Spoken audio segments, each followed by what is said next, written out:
G'day you mob and welcome to Aussie English. I am your host Pete and my objective here is to teach you guys the English spoken down under. So whether you want to sound like a fair dinkum Aussie or you just want to understand what the flippin' hell we're on about when we're having a yarn, you've come to the right place. So sit back, grab a cuppa and enjoy Aussie English. Let's go.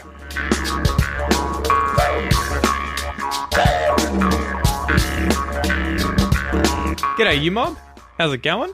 Welcome back to another episode of Aussie English, the number one place for anyone and everyone wanting to learn Australian English, the lingo we speak down under, our parlance, the way that we talk. So guys, welcome to this episode of Aussie English. Hopefully you guys won't hear too much zzz in the background. I have a neighbour at the moment who has conveniently decided to start to use his or her whippersnipper. That is the Australian word for, I think, what an American would call a weed whacker or a slasher, something that you... How would you describe this without just saying it's a whippersnipper? It is a motorized spinning head that has wire, plastic wire. Some might have metal wires, but usually plastic wire that kind of comes out the head on either side. It spins really quickly and you use it to chop down grass, weeds, small plants, everything like that. So it's similar to a lawnmower, but instead you hold it. It's kind of on the end of a pole. Some of them might be electric. Some of them might have petrol in them. I think we used to have a petrol one. Now we have an electric one. But yeah, they get into those tight spots. Every nook and cranny in your garden, you can use a whippersnipper usually to do all the edges. So this person's obviously done their mowing. They've used the lawnmower and now they have conveniently gotten their whippersnipper out. I wonder if you guys can hear that, and I can hear that. So anyway, long story short, I hope it's not too annoying for you guys listening to this episode.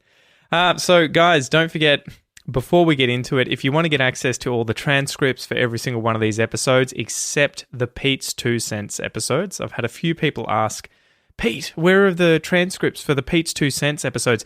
Because sometimes these episodes go as long as 2 hours, and usually I want to get them up, the episodes up as quickly as possible because quite often they're talking about very relevant topics, or I just feel like publishing them immediately.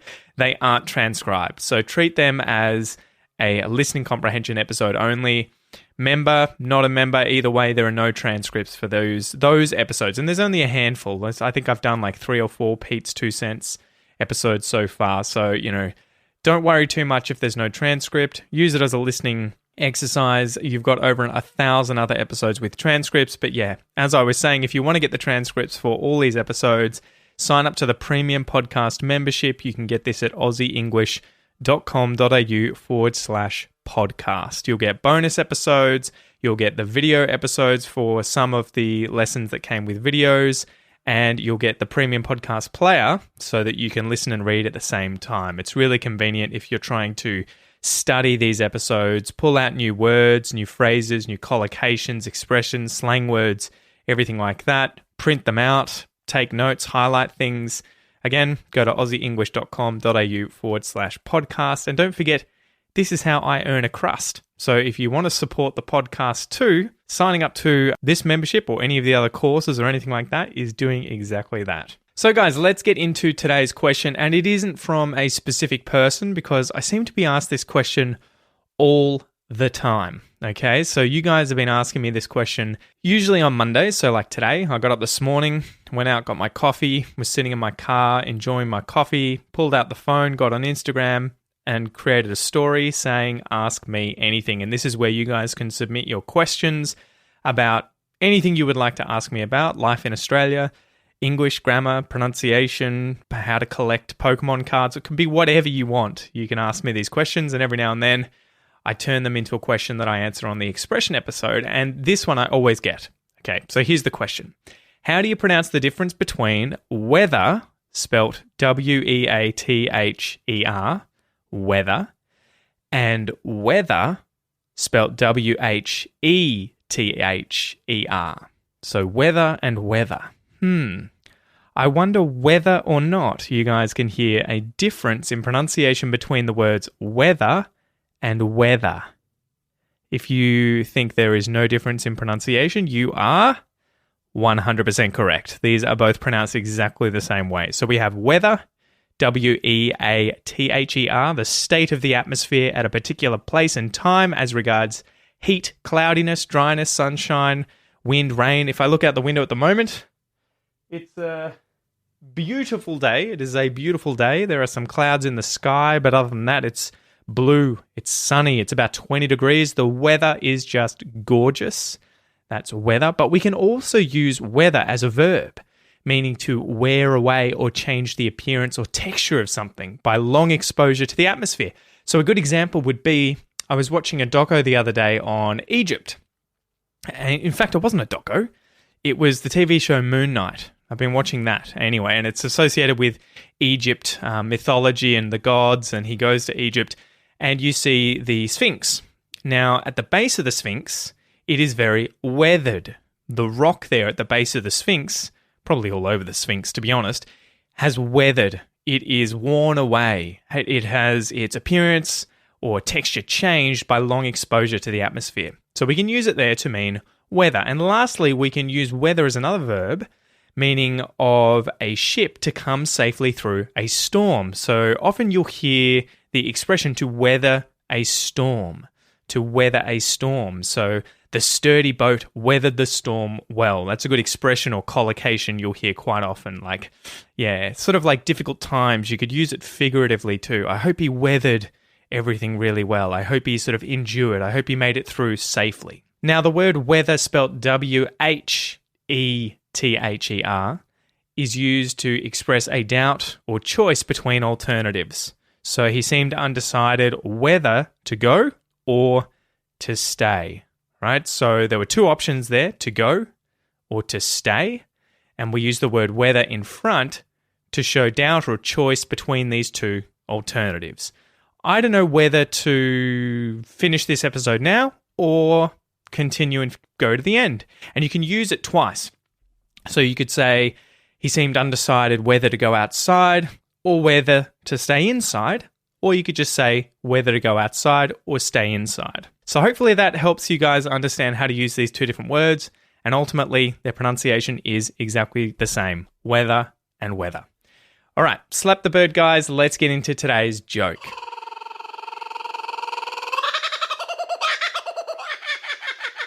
So I'll keep this one quick as we kind of lingered on the previous point, the previous question quite a bit. The joke is, why did the picture go to jail? Why did the picture go to jail? Because it was framed. Did you get it? The picture was framed. All right, so this is a pun. It's a word joke on the word framed. A frame is a rigid structure that surrounds something like a picture, a door, a window pane, a painting, right? So you might go to a museum. Many of the paintings there, if not all of them, will have frames. But we can use this as a verb as well. So you can frame a picture, that is to place a frame around a picture. But we can use this figuratively to mean produce false evidence against an innocent person so they appear guilty. So the criminal or the guy who was convicted of the crime claimed he had been framed.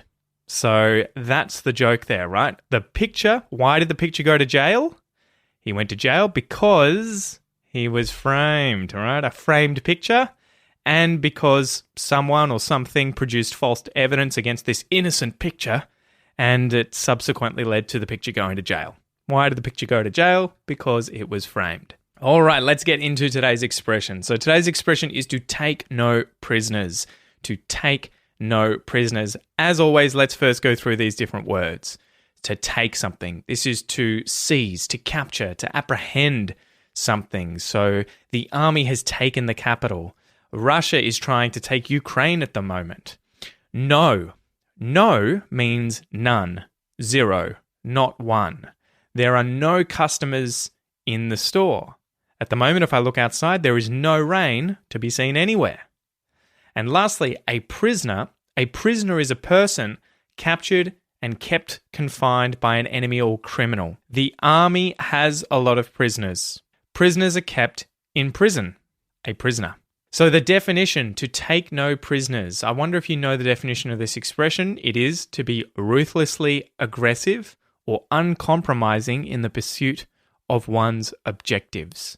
So if you take no prisoners, you go after something, you pursue some objectives ruthlessly, aggressively, uncompromisingly. So I went over to dickoz.co, DICOZ.co, to find out where this expression originally came from, and here's what it said.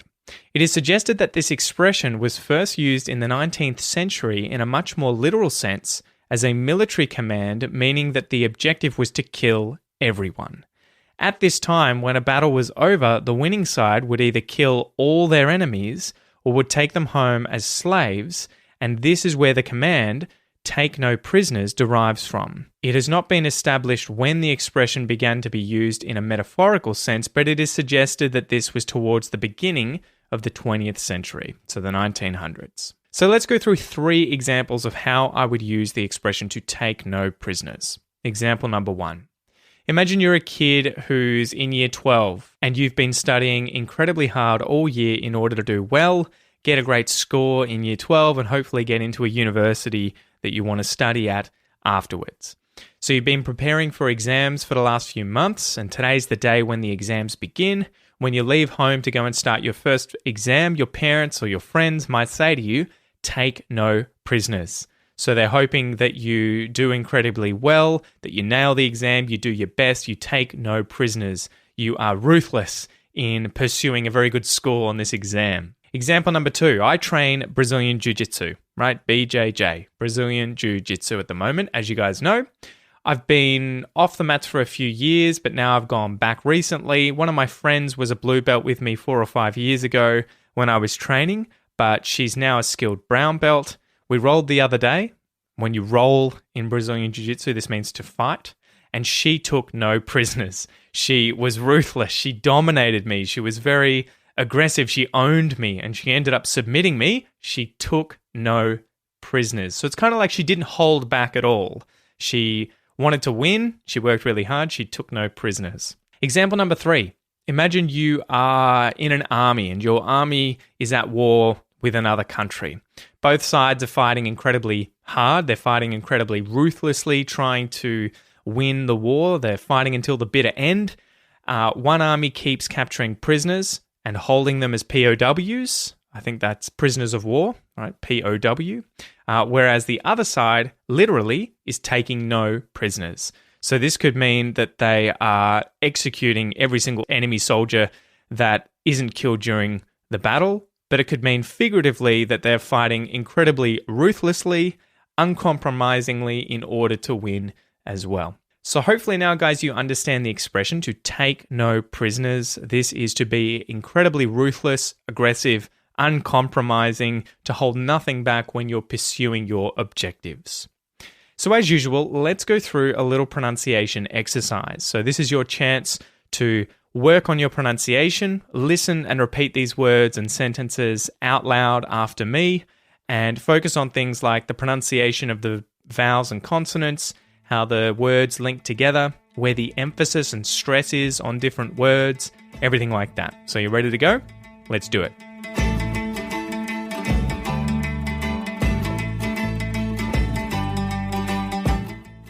Two. To take. To take no. To take no prisoners. To take no prisoners. To take no prisoners.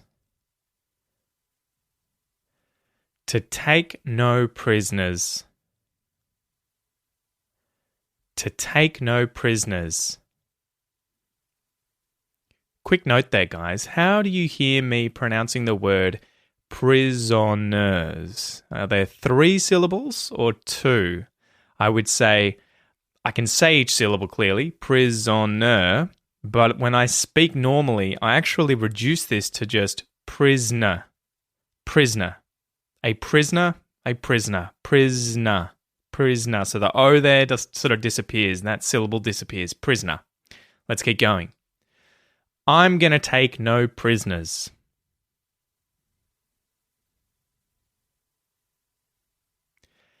You're going to take no prisoners.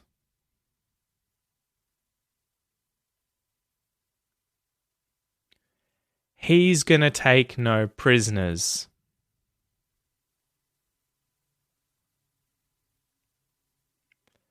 She's going to take no prisoners.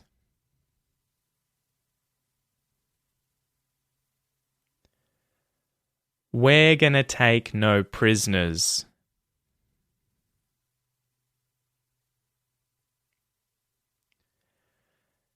They're going to take no prisoners.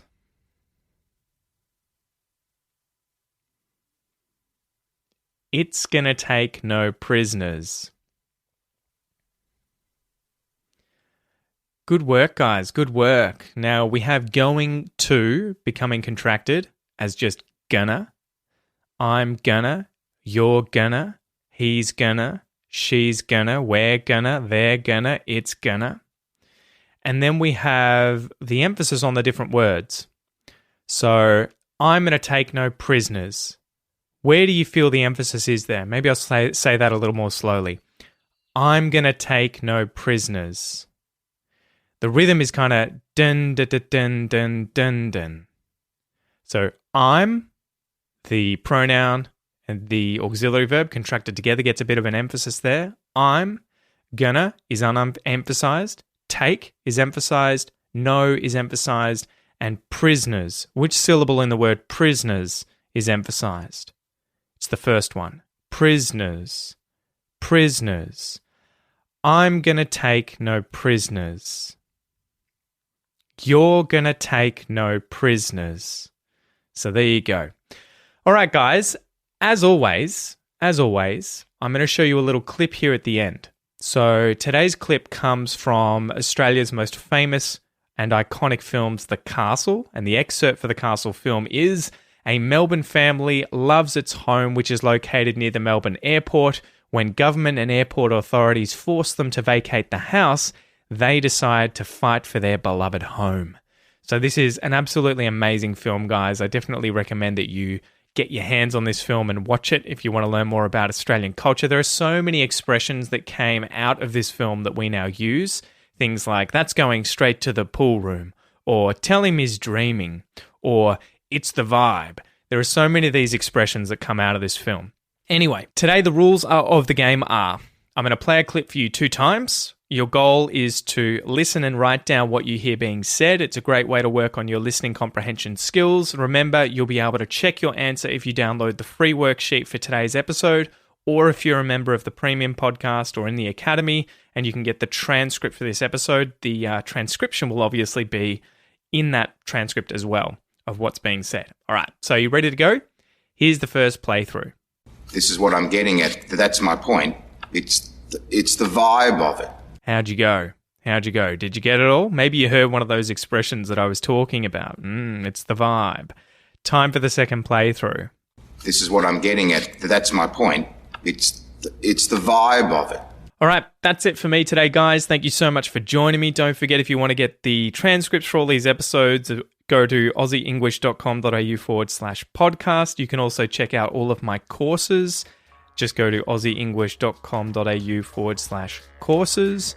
The Academy will be open in a few more months too, so if you're interested in learning inside the Academy with me, with a bunch of other teachers and hundreds of students who work hard every single day to level up their Australian English, you can go get on the waiting list at aussieenglish.com.au/academy. And lastly, guys, if you can, please give this podcast a review. Jump on any of the podcast apps that you're using to listen to this podcast through and just leave a review, hopefully a 5-star review if you're getting a lot out of these podcasts, and shoot me a message. Tell me what you think of the podcast, what you enjoy, and if you have any valid criticisms, don't be afraid to leave that in the review too, or just send me that privately, and hopefully I can use it to make the podcast even better.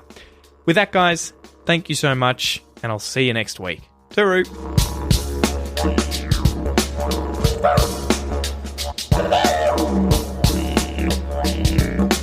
Oh.